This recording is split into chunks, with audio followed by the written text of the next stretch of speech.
I want to show you something. It's one of those cases where a picture says 1,000 words. This is the global shipping density. It shows the total number of AIS positions reported by all vessels between 2015 and 2021. The data includes commercial ships, fishing ships, passenger ships, leisure ships, and also hydrocarbon tankers. What you're seeing is essentially the nerve system of global trade. This is what keeps the world running. Welcome once again to CaspianReport. I'm your host Shirvan, and I'm wrapped about today's episode. By the way, I'm making the video in this format because it's more affordable, faster, and basically easier to convey information. Now, let's zoom close into the Caribbean. You can instantly appreciate Cuba's strategic position. It pretty much sits at the mouth of the Gulf of Mexico. Every vessel entering or leaving the Gulf must pass through a handful of maritime corridors that run close to Cuba. These routes connect the Gulf Coast to the Atlantic and, by extension, to the global economy. Now, the Gulf Coast, particularly Texas, is home to some of America's largest oil refineries, LNG export terminals, petrochemical facilities, naval bases, commercial ports. Let me just enable LNG terminals so that you can get a better understanding. So this right here shows America's LNG terminals. Purple represents export terminals and pink represents import terminals. Take note of this massive cluster of assets right here by the coast. Let me enable refineries now. Let's turn off the previous layer for a cleaner look. So these are America's refineries, or the world for that matter. The source covers the entire globe. But the larger the bubble, the larger the output. Again, Texas and New Orleans stand out. By the way, the app I'm using is called DeltaSweep. It's our own intelligence hub. It has dozens of features like what you're seeing, and it's essentially the platform where we do our research. For more information, visit DeltaSweep.com. Anyway, if we enable all rivers, you get a glimpse of the Mississippi system. This is the world's most extensive, commercially navigable river system. It drastically reduces the movement costs of bulky cargo when compared to overland trade. And the whole river system is nearly maintenance free, and it pretty much covers all of the United States. Even when we turn off rivers, just by measuring shipping density, you can still see the layout of the Mississippi.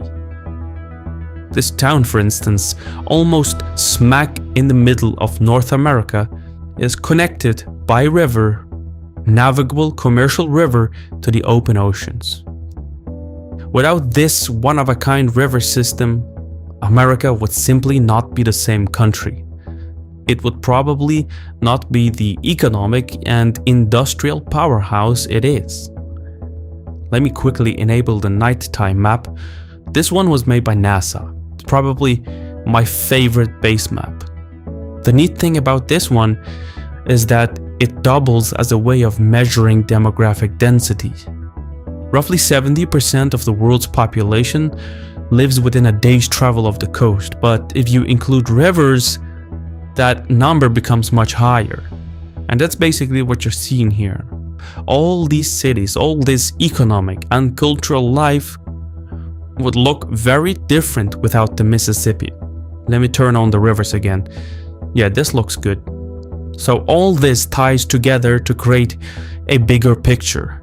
And it's precisely why I'm using DeltaSweep to go over this. Anyway, the point is that a large share of US energy exports and imports, and even commercial activity, moves through the Mississippi. It then seeps into the Gulf of Mexico and then passes through the Caribbean. This is what fuels American industry and consumption. Cuba, however, is the bottleneck. Now, suppose for a minute, in 50 years from now, in a timeline that is wildly different from ours, some hostile power sponsors Cuba and equips it with tactical weapons, enough to disrupt the trade going through any of the major maritime passages. The distance from Cuba to Florida is only about 250 kilometers, measured from coast to coast. But if you were to measure it to Miami, for instance, its distance sits at roughly 440 kilometers. Meanwhile, it's only about 300 kilometers to Mexico's coast. However, or whichever way you measure it, these distances can be easily covered by aerial drones. Now, recently Axios reported that Cuba had acquired over 300 military drones, according to an anonymous US official, and that these drones would be deployed against the US military base at Guantanamo Bay and Key West in Florida. I bookmarked this feed specifically for this video. And more recently, according to the Wall Street Journal, US intelligence has identified Chinese and Russian intelligence activities in Cuba. Most likely they're running signals intelligence sites on the island, which in simple terms means they're listening, intercepting, and analyzing electronic communications and emissions, and it could all be related to the US naval vessels entering or leaving the Gulf of Mexico, or radar emissions from military exercises, or maybe even communications from facilities like Cape Canaveral Space Force Station.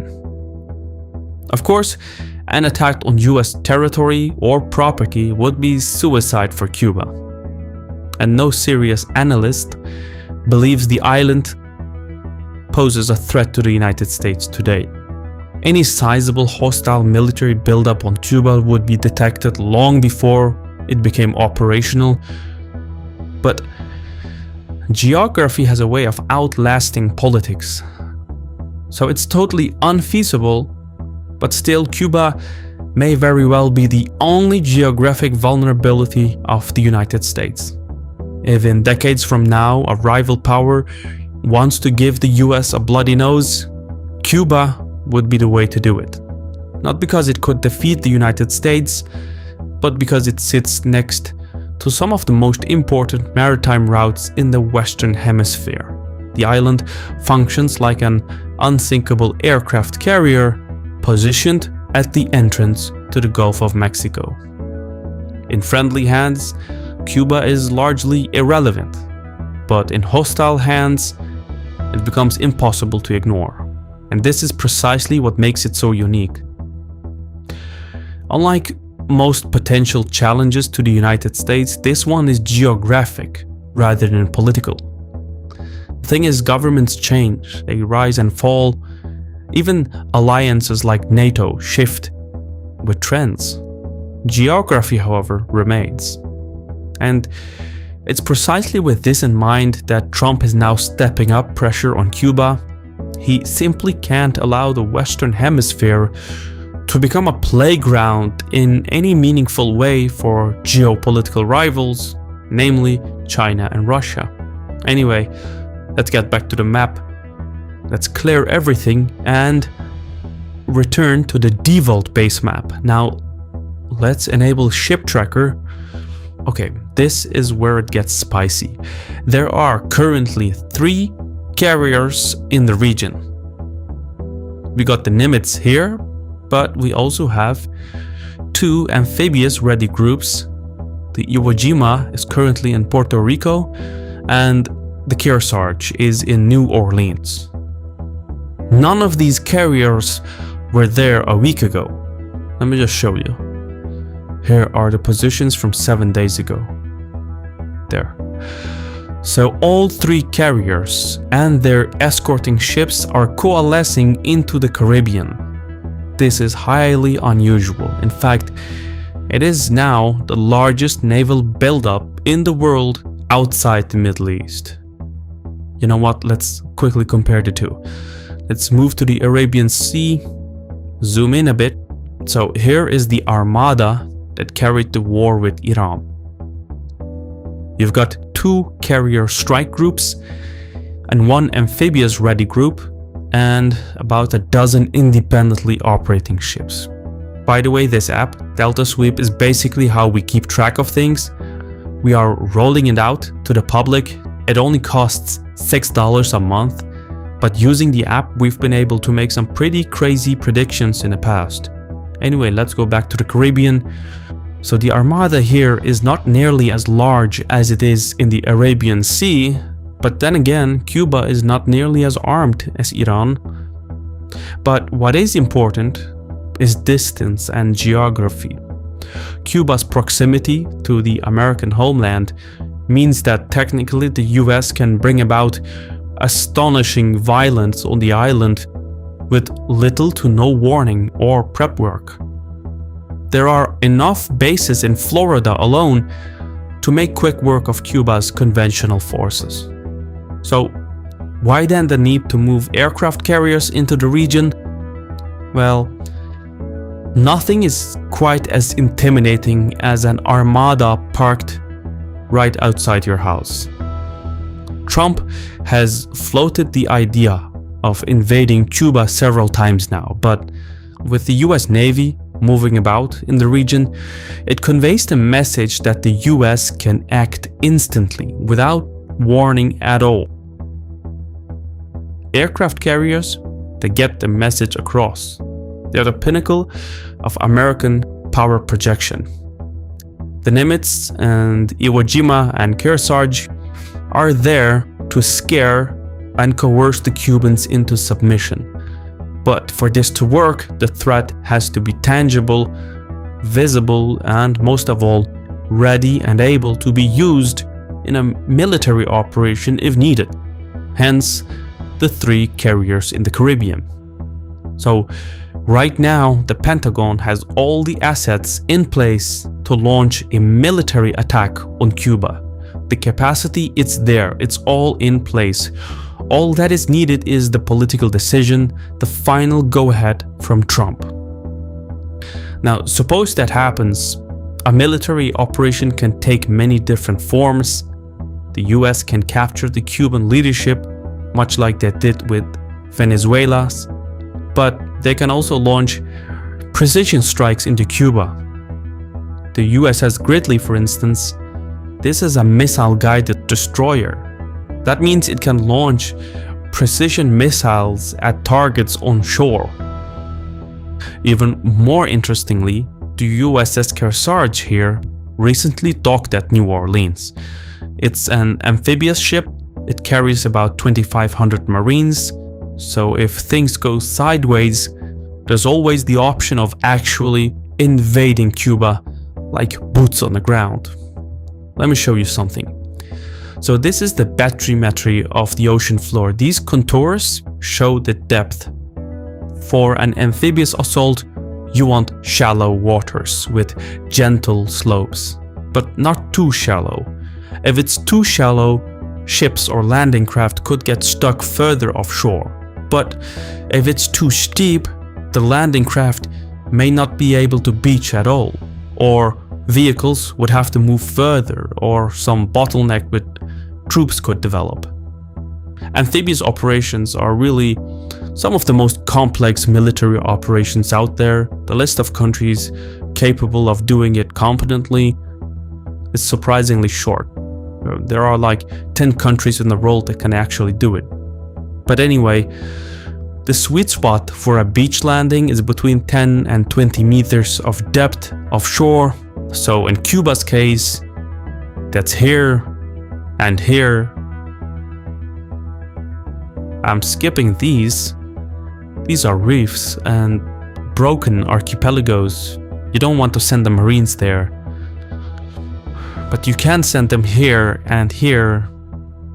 More reefs here, that's a big no. Let's now cross-reference with the shipping density. Clearly, this needs more in-depth study. Normally, you would need to do an even closer resolution study, but for a preliminary outlook, this looks about right. All these marked areas are places fit for amphibious assault. Now, looking at things from a demographic angle, let's enable the night base map for this. You can really see the population centers of Cuba now and which places need to be prioritized. So you could land the Marines at full strength here, and by securing this city or its immediate surroundings, you would cut the island in two. Meanwhile, you could parachute in airborne units near Havana. So yeah, the Pentagon isn't exactly short on options. But the main reason why I'm bringing up this amphibious invasion is because of Cuba's internal politics. Obviously, when it comes to war, the United States would much rather prefer to keep it violent but short, just like in Venezuela. The problem is that Cuba is more ideologically entrenched. There is no replacement who would easily cave into Washington's demands simply because there is no strong civil society and opposition movement in Cuba. That means if an exfiltration mission fails to deliver results, large-scale military operation would then follow suit. Now, this doesn't mean that war and invasion will happen, it just means the option, the capacity for such an operation is in place. Whether it will actually happen or not is a political decision. It all depends on Trump. Now, interestingly, the USS Nimitz arrived in the Caribbean on the same day that the Justice Department announced murder charges against Cuba's 94-year-old former president Raul Castro. Have a look at this feed. The legal indictment and naval buildup are eerily similar to what happened in Venezuela, which eventually resulted in a raid that captured Maduro. After Maduro's capture, he was taken to the US to face charges connected to a narco-terrorism conspiracy. So, if diplomatic negotiations fail, the US could use fighter jets based in Florida and Puerto Rico to take out Cuba's air defenses, which would then allow for wider air operations from the carriers nearby. Raul Castro and Diaz-Canel would likely be among the top priorities. Either way, with the legal indictments in place, it seems Trump is creating a pretext for a US law enforcement operation targeting Cuba. It would, of course, be a military operation in every sense, but it would legally be framed as a law enforcement operation. Now, I'm also skeptical of Axios and the Wall Street Journal. The timing and framing of both papers seems like manufactured consent, and it tells me the US is deliberately leaking information to build a political case, a political narrative for military action by posing Cuba as an imminent threat to US national security. Above all, the setup of everything, by which I mean the carriers, the legal indictment, the media leaks, it all shows that there is a real military and political case building for conflict with Cuba. That option, conflict with Cuba, is real. Not many people are realizing that. Hopefully, none of this happens. But if it does, having some understanding of the situation is better than going in blindly.